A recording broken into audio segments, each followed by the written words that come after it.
O poder do café no segundo reinado.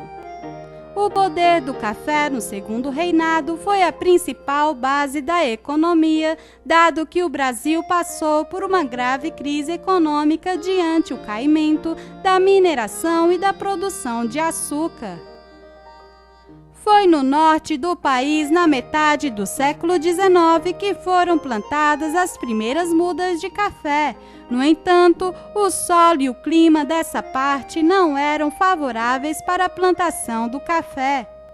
Localizava-se no sudeste do país o solo favorável para a plantação do café.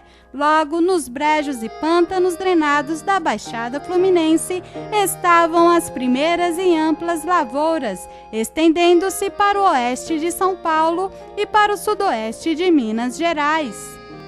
Ao contrário das primícias da produção de cana-de-açúcar na época colonial, os fazendeiros e alguns comerciantes propiciaram os próprios capitais iniciais para as lavouras, sem necessidade de investimentos externos. A produção de café usou como força de trabalho, até o fim do Império, os africanos escravizados. Porém, com a Lei Eusébio de Queiroz de 1850, estava cada vez mais complicado ter acesso aos escravos, dado que havia também a imposição inglesa pelo fim do tráfico de escravos. Posto isto, os preços subiram, tornando o trabalho totalmente oneroso, fazendo com que outras medidas fossem tomadas para ordenar a força de trabalho nos cafezais, por exemplo, a utilização de trabalhadores livres.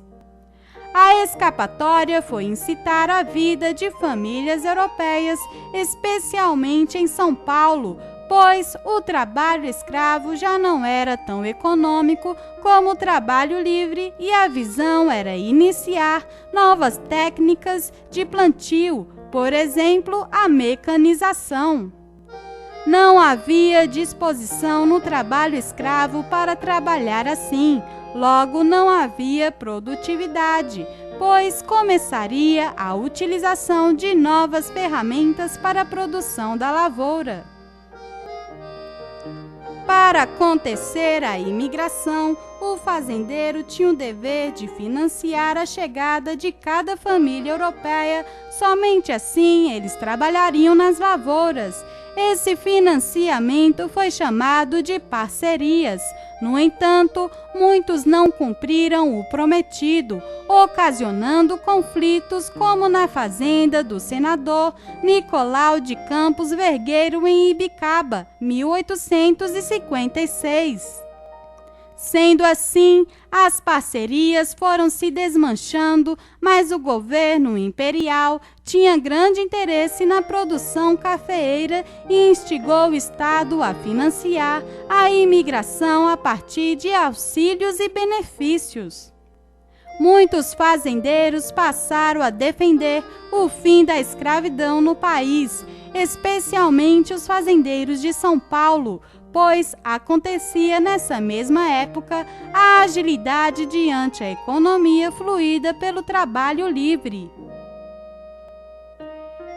Entre 1861 e 1885 foi assegurado o superávit da balança comercial brasileira, graças ao poder do café para a economia.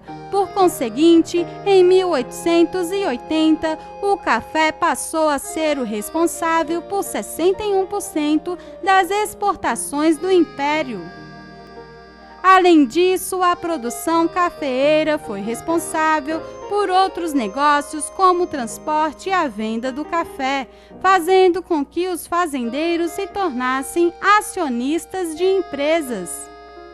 Nas casas de comércio externo trabalhava o comissário do café, que participava também da organização da produção e da logística de transporte, gerando acúmulo de capital, que contribuiu para a formação de instituições financeiras e empresas de importação.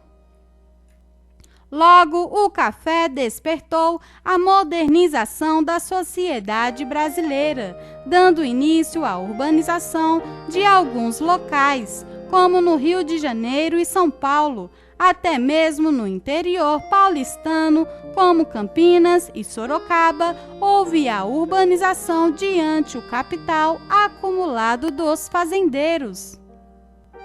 Nas ferrovias estavam o principal símbolo da modernização, visto que a primeira ferrovia foi construída em 1854, entre o Rio de Janeiro e Petrópolis, ocasionando uma grande expansão.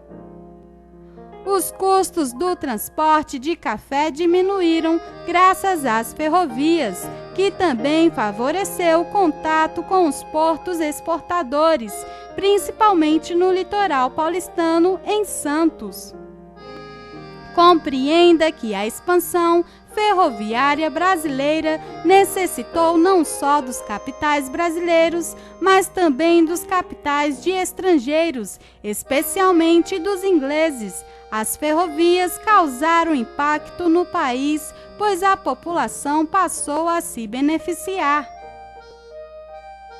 Gostaria de saber mais sobre a história do Brasil? Curta esse vídeo e inscreva-se em nosso canal.